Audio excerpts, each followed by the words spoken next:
Residence degli Ulivi, l'incanto della natura per chi vive in città. Telefono 0962 96 4192 348 01 17 609. Un pregiudicato, Nicola Gualtieri di 29 anni, è stato ferito in un agguato compiuto ieri sera in una zona del centro di Lamezia Terme. Gualtieri, ritenuto dagli investigatori un elemento della cosca Cerra Torcasio Gualtieri, al momento dell'agguato era per strada quando è stato ferito da alcuni colpi d'arma da fuoco che lo hanno raggiunto al torace e alla gamba. Le condizioni del giovane ricoverato nell'ospedale di Lamezia Terme non destano preoccupazione.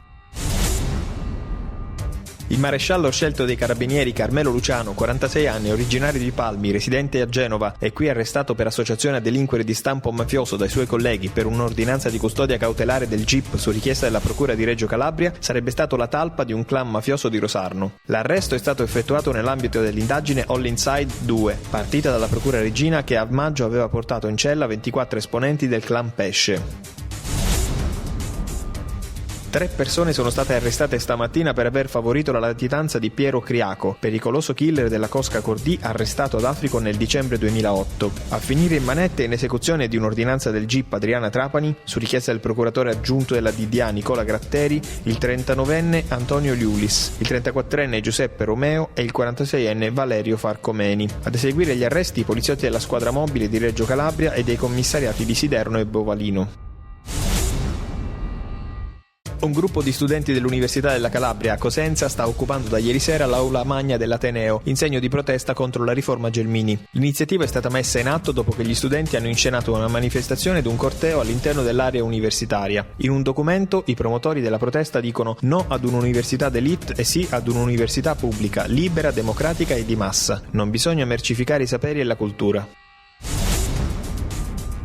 Una folta delegazione della Filt CGIL di Catanzaro ha occupato la sede della Direzione Generale delle Ferrovie della Calabria, nel capoluogo di regione. La delegazione chiede di essere ricevuta dal direttore generale per discutere su questioni urgenti che riguardano il personale, che non riceve stipendi da 5 mesi, e l'azienda, per scongiurare l'ipotesi di dismissioni. Il presidio proseguirà ad oltranza. La segretaria regionale della CGIL Trasporto, Michela Avenoso, si è incatenata per protesta all'interno dei locali.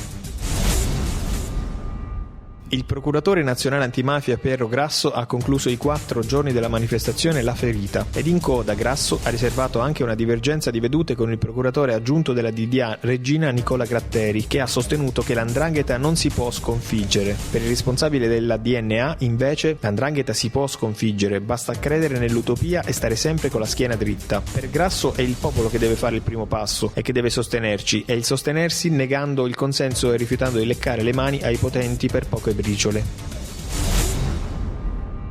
Continuano gli appuntamenti culturali del Festival d'autunno, diretto da Antonietta Santacroce. Ieri è stato presentato presso la Biblioteca Comunale il nuovo libro di Enzo Ciconte dal titolo I briganti nella storia d'Italia. L'incontro si è rivelato essere un momento prezioso per ripercorrere le tappe di un periodo della storia italiana. Il Festival d'autunno proporrà questa sera il concerto di Eugenio Bennato, che chiuderà la settimana dedicata al brigantaggio.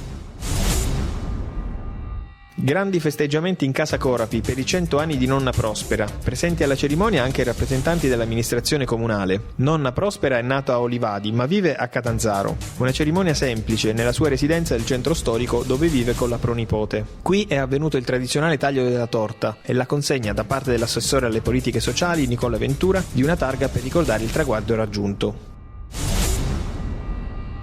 Ieri sera l'attore e regista Michele Placido ha ricevuto dalle mani di Salvatore Magarò il premio Pacchero d'Argento, prima edizione del riconoscimento istituito dal laboratorio politico-culturale La Calabria che non c'è. La manifestazione, organizzata in collaborazione con l'amministrazione comunale di Castiglione Cosentino, si è svolta nel convento dei Padri Cappuccini del paese Bruzio.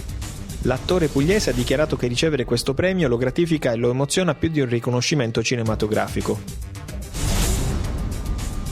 Ieri mattina, presso la sala Dionigi Cagliazza della Casa della Cultura di Crotone, è stata presentata l'iniziativa Ricomincio da te, spettacolo di beneficenza in ricordo di Natuzza Evolo. L'evento si terrà sabato alle 20:30 al Pala Milone. Lo spettacolo ideato dalla professoressa Maria Elena Cortese, da Anna Maria Odoardi e Rosario Federico, in favore della Fondazione Cuore Immacolato di Maria, Rifugio delle Anime di Paravati.